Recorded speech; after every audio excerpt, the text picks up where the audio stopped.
this.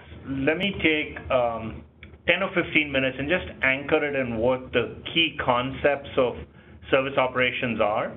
And then let's switch to, you've seen how it plays out in Infusion, from a demand-supply balance, and then we'll lay out what we're doing in both imaging and labs, okay?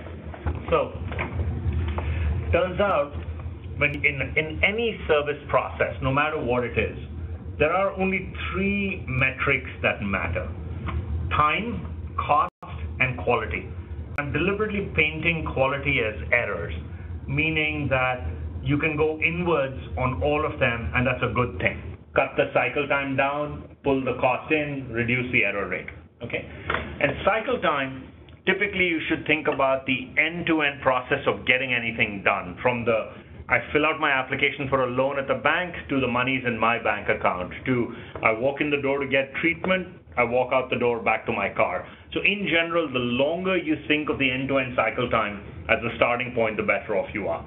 So first off, five kind of key principles. First, this is enough for any service process, just these three metrics: time, cost, and quality, okay?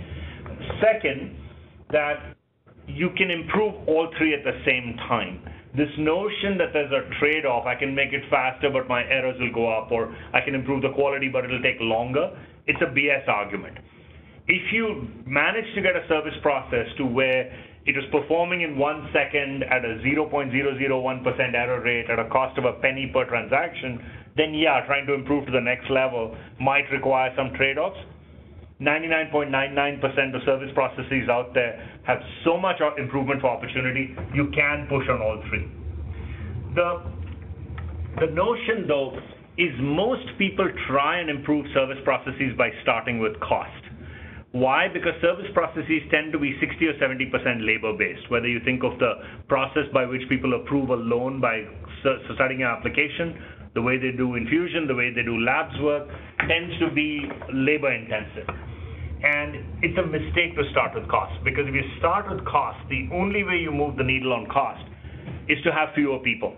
If you have fewer people, then a bunch of bad things happen, meaning the remaining people either don't have the skills because some of the people you let go were the only ones who knew how to do something complicated, or they're just getting better at the workload, and therefore it takes them more time to get it done. So by successfully pushing the cost in, the node in, these other two tend to pop out. You tend to make more mistakes, and it tends to take longer. So it's a bit of a water balloon effect where you feel great that you pushed one in, but the other two actually become worse. So organizations that do this with great fanfare report of savings and cost, and usually it bites them in the tail a little bit later when these other two come out. Pushing on error reduction is also a mistake. Many service operations set up this quality circles and president circles, etc. If you've not fundamentally redesigned a service process, the only way you get quality is to inspect it. So pretty soon you build up layers of bureaucracy of checkers, and then checkers who check the checkers, and then checkers who check the checkers who check the checkers, and so on. And once you get more bureaucracy, what happens? The cost goes up, you've got more people in the organization, and the cycle time goes up, because one or the other of those people in that chain is out of the office that day. So errors too show the same effect of pushing in on one seems to create some impact, but actually causes damaging results of the other two. So if you've got three dimensions and two of them are bad places to start, it's obvious that now you've only got to start with time. So if you start maniacally focusing on trying to drive the time to zero, that's the best way to fix service processes. Because what happens is, once I push the time to zero, guess what? I'm going to find the fewest number of people to touch it, because the more people that touch it, it's going to take more time. And so I'm forced to do it with less people, which pulls the cost in. I also cannot afford to make a mistake, because if I make a mistake, it's rework, I've got to go back and do it again. So it automatically forces you to build in quality control from the very get-go, do it right the first time sort of thing, which pulls the errors in as well. So when you start with time, as opposed to the water balloon effect, it's a pulling in effect on all three, okay? So the simplest way to understand this kind of at your gut is to think about manufacturing. In manufacturing, inventory hides a lot of problems. So pretend we were manufacturing marker pens, and I was running a factory out in the middle of the boonies and delivering fantastic results. When you placed an order for 1,000 red pens, I had it on the truck in an hour. When you placed an order for 500 blue and 500 green, I had it on the truck in an hour. So you sitting in headquarters could be saying, boy, Mohan runs a fantastic manufacturing plant. He meets every order we throw at him with whatever mix within an hour, so it must be a world-class factory. Let's go visit. When you come visit, you realize actually I'm running a pretty crappy factory. The machines are down, the suppliers are lazy, the parts are horrible, the quality of the product coming off the line is terrible, etc., etc. But I have a Walmart-sized warehouse of every pen known to man. And so every time you place an order, I send a truck to the warehouse, it picks up what you want, and it's on the road. So you suddenly realize, wait a minute, I'm actually not running a good factory. I just have a ton of inventory to fake it out. And so you say, all right, here's what we're going to do. We're going to take away your inventory, and instead of giving you an hour, I'll give you a day to meet any order. My order fulfillment rate will drop to 0, because for all the reasons I told you I was running a crappy factory, those will still be true. So there's no chance I'm going to meet the order delivery. So what have you done by taking the inventory out? You have forced me to focus on the problems. So I have to now attack my machine uptime, my raw material quality, my supplier performance, my throughput, my defects, etc. So that's like the water level. When you lower the water level to 0, it exposes all the rocks. And while the water level of inventory was high, I could live with those rocks and none of you knew about it from headquarters. In a service process, time does the same thing. Because there's no physical good being delivered, time is the inventory that was true of manufacturing. So if I have a lot of time to do stuff, I can play volleyball back and forth and no one knows better. So go back to banking. If it took me a month to process your mortgage application, I could forget to get your social security number. And 5 days could go back and forth with the branch office saying, ooh, I forgot to get the social security number. That's fine. Then I have 5 more days to do title verification. Then I have 5 more days to do house inspection. If suddenly you said, I want it done in a day, guess what? I'd better capture the data correctly. I'd better get it right the first time. I'd better make sure I'm doing all of these steps correctly. So just like inventory hid the problem, in a service context, time hides the problem. Does that make sense, guys? Makes total sense. Like it. So now, let me bring it to life with a loan, right? So now imagine this loan process. It's taking 540 minutes, which is an entire day, let's say, 9 hours times 60 minutes, something like that. If you looked at all the steps, the mailman sorts through stuff, dumps it on someone, they scan it, they check it in, they prep it, they put it in the document, they review the document, they sign up and set up the loan. The total time spent in each step is at the top. The green is the value-added time, meaning when someone is touching that piece of paper. Most service processes, the paper spends 90% of its time sitting in an inbox. This could be a physical inbox like the old days, or it could be an electronic email inbox, but it just sits. If you just count when people are touching it, they touched it for less than 40 minutes out of the 530. So that means it's doing 7 or 8% value added, 92 or 93%, sitting around waiting. So when you think of a process like this, the trick is to focus on the non-value added time. Most people who try and do service improvement try and make the act of the work faster. Get a faster pen, get a faster typewriter, a faster printer. You should in fact focus on when work is not being done to it. So it's a bit like, is a zebra a white animal with black stripes or a black animal with white stripes? Well, it depends, right, how you look at it. So you should look at when work is not being done to it and take that away. Because, by the way, if I gave these guys faster document scanners and faster setup servers, and cut this time in half, the 40 will go to 20, which is whoopee, right? The 537 will come down to 517. If I focus instead on the 500 minutes of the blue and took it down by half, then the 537 comes down by 250. So suddenly now you've made a meaningful impact. So in manufacturing, 80 or 90% of the elapsed time is value added. In service, 2 to 10% of the time is value added. You take a doctor's appointment, they spend 90 minutes at the clinic. The nurse saw them for 1 minute to weigh them and take their vitals. The doctor talked to them for 5 minutes. So it was 7 minutes of value-added time out of 90, which is less than 10%. That's invariably the case. So in all service processes, typically 10% of the time is value-adding, 90% of the time is waiting, which is why we've got the mess we've got. Okay, so now, if you believe this concept of time, how do you attack it? The whole concept of just-in-time in a service context has 4 key concepts. Okay, I'll describe them at a high level and then get into it. First is this concept of continuous flow processing. The second is the concept of TAKT time, and TAKT is a German word for the pace at which a conductor leads the music, and I'll show you why that makes sense. Third is this concept of pull, not push, and fourth is this concept of balancing a process. If you understand these 4, you'll instinctively have the notion of what it takes to make a service better. So let me take one at a time. Continuous flow processing. What you're trying to do is, in the old days, people batched everything, and it felt efficient. So in manufacturing, they would, when they decided to make blue doors for cars, they make 100 of them. Then they switched to make red doors for cars, and they'll make 100 of them. So in general, people felt batching was good. You see the same thing with files. When the doc's office is moving files over to imaging, they wait till they've got a stack of 20 files, and then somebody puts on their sneakers and walks across the hall to go hand it. So in general, the world thinks batching makes it efficient. Okay, the answer is that's actually completely opposite. So let me make it come to life a little bit. Pretend we've got a process where these black discs come in. This first guy works on it, and they become green.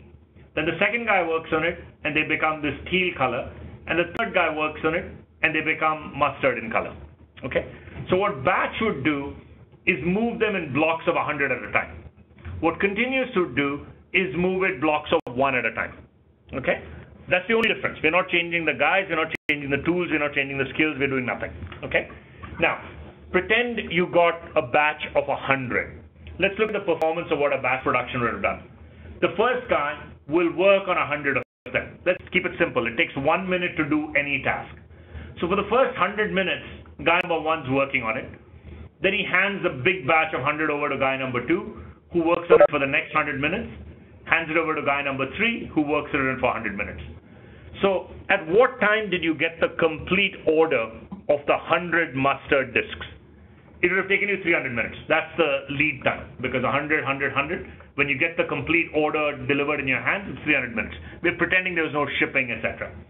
When did the first one come off the line for you to look at and make sure it was correct? It took you 201 minutes to get the first one, meaning 100 went here, 100 went here. The first disk he worked on for 1 minute, and your first opportunity to measure a completed mustard disk was at minute number 201.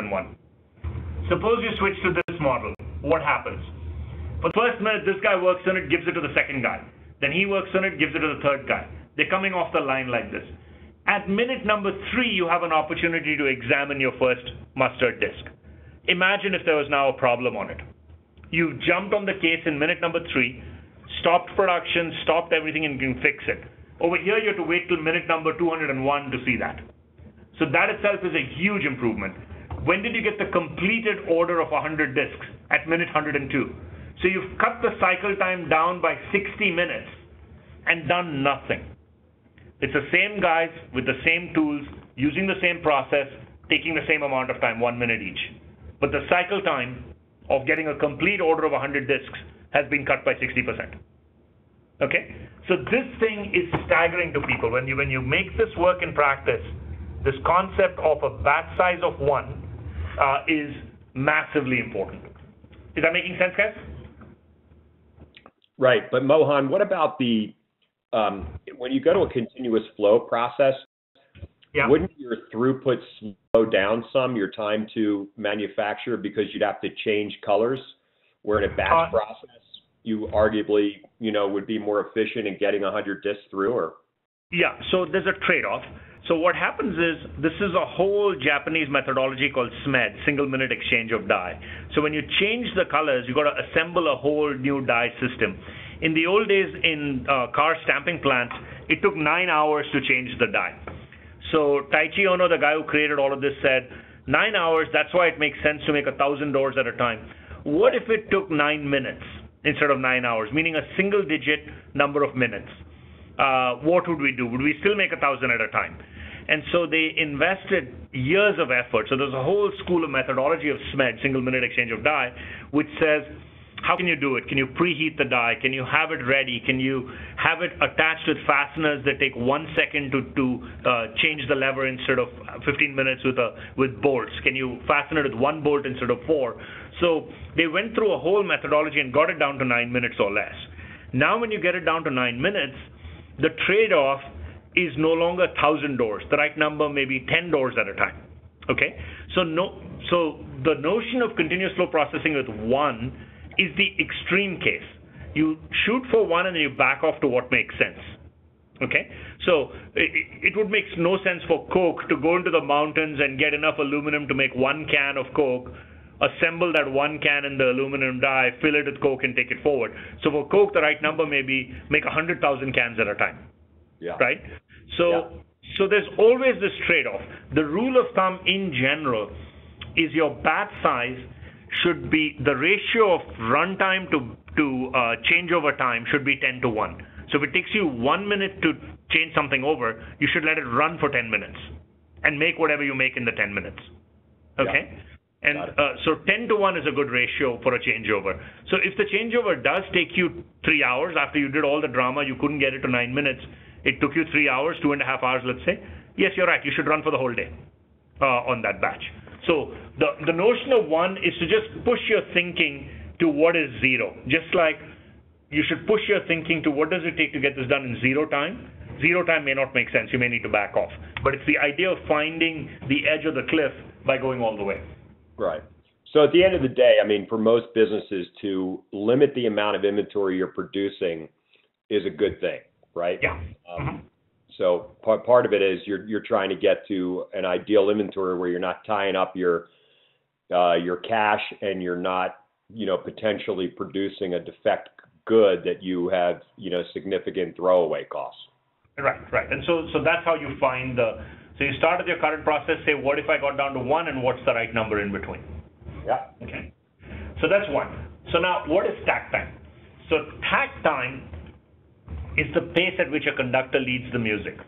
Now, most people build their business assuming they get to control the takt time. They don't, all right? So they decide, okay, I've got 5 people in step 1 of scanning. I've got 8 people in step 2 of scanning. So I need to flow patients at 2 per hour or 4 per hour or whatever the number is. You don't get to pick takt time. Takt time is the heartbeat of the process. The market picks for you. How does the market pick for you? It tells you how much time you've got available and what the demand is. So for instance, suppose in an 8-hour working day, excluding breaks, I am expected to produce 30 units of something. Then the takt time is I had 8 hours times 60 minutes. I had 480 minutes to work. I'm supposed to produce 30. My takt time is 16 minutes, which means every 16 minutes I should produce something. Takt is a bit of a complicated concept. It doesn't matter if there's a 1-step process or a 1,000-step process. Takt remains the same. It's the heartbeat of the process. Okay? So if you think about an assembly line in a car, so say you go to a high-volume line, like a Ford car line or a GM car line. If you go to the end of it, the takt time of automobile production is 1 minute. So at the back end of the assembly line, every 1 minute a car is coming off the line. Okay? Now it takes more than 1 minute to make a car. So if you go to the front end of the line and say, I'm going to tie a red ribbon around a bumper, which is the first step, let's say, and I'm going to wait till a car with a red ribbon shows up around with it, that could be 24 hours. So it goes through 24 hours of process, but the takt time is 1 minute. So what does that mean? It means at every step of the process, it has to advance at every 1 minute. In this case, we've got a 16-minute step. So what do you do? So imagine you currently need 5 steps to process the line. The first step takes 7 minutes. The second step takes 8 minutes. Third step takes 6 minutes, etc. This is very typical in processes. Now, in physical processes, no one builds an assembly line with such a mismatched velocity, right? If you're building a chemical plant, you would never build a plant where the first step is 2 gallons a minute, the second step is 8 gallons a minute, and the third step is 100 gallons a minute, because either it'll be running at the slowest possible speed, or you'll need a lot of storage for liquids, or you'll have big puddles on the ground. That's all that's going to happen. But in service processes, because the inventory is invisible, people build stupid processes. So they will build a process that's so mismatched. So what will happen, this is why you have a $5 million imaging machine sitting empty, because they didn't want to hire one more radiation technology at $20 an hour to keep it balanced. Okay? So in service processes, you come up with this mismatch. You've got a $1 million oncologist, and they didn't want to pay $20 an hour for an MA at the front end, medical assistant. So how do you balance this? You look at all the process steps, figure out the time taken, you stack it together in one shot. And now the TAKT time is 16 minutes, figure out where to cut it. So the right way to do this is to let activities done in steps 1, 2, and a part of 3 be the first step, activities done in the remaining be the second step, and leave the shortfall as the last step of it. So suddenly now, the whole process will run much more smoothly with 3 people, not 5, and you still have enough buffer. Okay? Now, we're doing all this simplified, meaning, yeah, we're saying 7 minutes, but some will be 6, some will be 9.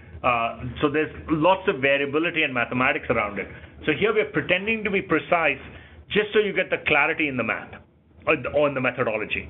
Then we do the magic of our data scientists to put in what's the expected variability, what's controllable, what's not controllable, and then fudge it in an intelligent manner rather than random sandbagging.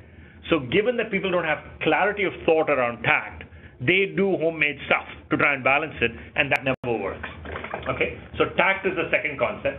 Now, why does it apply? If you think about a process like this, again, let's go back to our loan servicing, where you're making a home loan decision. So you make a decision, you enter the data, you post the credit, you make sure the data fields are right, you transport the package, and you post the loan.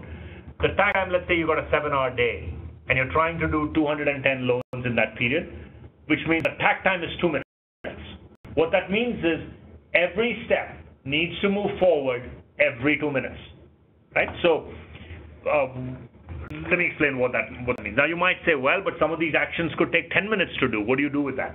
So the way you do that is you say, let me understand what the work content here is. And again, don't get caught up in the variability. That's handled as post-processing. Pretend you were precise on this. This step takes 10 minutes, this step takes 10, this step takes 20, and so on. You should put the right number of people on that task so that you are pushing forward in 2 minutes. Does that make sense? No, this is the current allocation, so one second. So today I've got 20 people doing this job, 8 people doing this job, and so on. So what happens is organizations evolve over time. So this decisioning department kept hiring people, the data entry department didn't get enough people, the data compliance department is short, etc. If you went with TAKT time, what you should say is, I have a job that takes 10 minutes to do. I'm expected to put it out in 2 minutes. So if I had 5 of them working at a time, I would meet that requirement. So what you need to do is figure out the work content and the TAKT time, and therefore how many resources you should have. So notice I could stay, in this case I deliberately chose to stay with the same 50 resources, but if I assign the work this way instead of this way, the process would run much, much better. Kind of 60-70% reduction in the cycle time. Is that making sense? Yep. And so because people don't get this, they end up with massively mismatched departments. And so having clarity of thought around TAKT time lets you say, let me just approach it with what, and now, you do it with approximately correct math, and then figure out this variability. Even if you did it this way and didn't do all the crazy math, you'll still get dramatic results. Because imagine what you've done here. You've taken them from 4 people to 15. You've taken them from 2 to 10. And here you've dramatically cut back the staff. So all peanut butter approaches just don't work. You have to have a tight grounding in what TAKT is and what it does to you. The third concept is pull versus push. Now, in a pull system, what happens is you figure out what the downstream needs and you make sure you're meeting that requirement. So when you pull, everyone stays at the same pace, which is consistent with TAKT. The simplest way to think about TAKT is if there are 5 steps in a process and each is manned by one person, imagine the 5 of you had to run on a treadmill together at the gym on the same treadmill. It's just a long treadmill, like the walkways in an airport. You'd better all agree on the speed of the treadmill. One person can't be running at 4 and another at 2. It just doesn't work. right? So like the moving walkways at the same speed for everybody, you have to align to a common speed. I seem to have jumped ahead. Yeah, right? So when you pull, what it does is it implicitly establishes a consistent process. When you push, step one tries to just get its work done and shove it over the wall downstream, and you end up with a complete mess because the departments are independently optimized. When you take pull-like thinking, what you do is you make sure that everyone can meet the requirements of the downstream step. You are more likely to staff correctly, or more likely to operate on TAKT. So that's the third concept, the pull. The fourth concept is process balance. So what happens is you approach these problems from two sides, a demand side and a supply side. So on the demand side, you have to manage, if you eliminate peak levels and take them down, there's a mathematical level for velocity. And you can create incentives for people to come earlier or later. That's the topic of a recent blog post that we just put out. And you establish modes at which you're operating. This is one of the core concepts of how Hijunka for infusion centers work. We attack the demand side analytics to flatten the peak. Okay? Once you do that, you have to look at the supply side. On the supply side, sometimes you've just got under-resourcing on certain tasks. So imagine you're trying to produce 2 red circles and 1 blue triangle. But for some silly reason, the way your departments have grown up is you've got 1 guy working the red circle department and 2 guys working the blue triangle department. So what's going to happen? You're going to produce far more blue triangles than red circles, and the process is going to get stuck. And therefore, it's not going to work right. If you understood this and staffed it this way, you'll be putting out red circles at twice the velocity as blue triangles, and the process will be much more balanced. All of these are done with silly Mickey Mouse circles and triangles just to get the concept right, which is you have to anchor it to TAKT. You have to get the batch size as small as possible. You ensure you stick with TAKT by pulling, not pushing, and then you make sure that the level of service of people you've got supporting it match it. Okay? Now, this is not just walking around common sense. There is deep analytics underneath it. In manufacturing, there's a whole concept called Little's Law, which is turnaround time is measured by the backlog divided by the capacity times the throughput.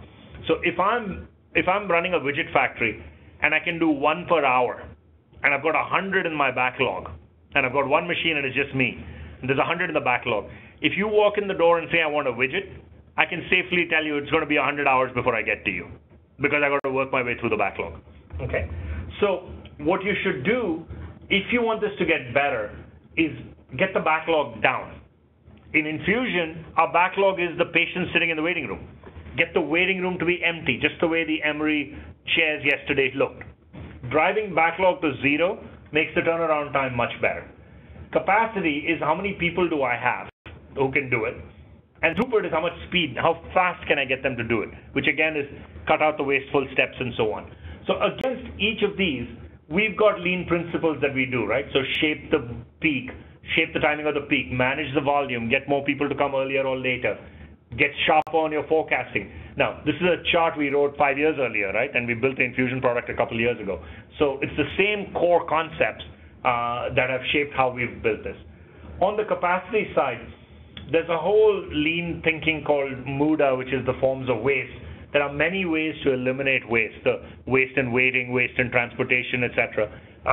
That if we were to do on-the-ground process improvement, we would do. So Ashley Joseph is doing that at labs and imaging. We're deliberately trying not to make our delivery a consulting-based delivery, so we don't spend a lot of time working on this piece of it. And then speed is velocity.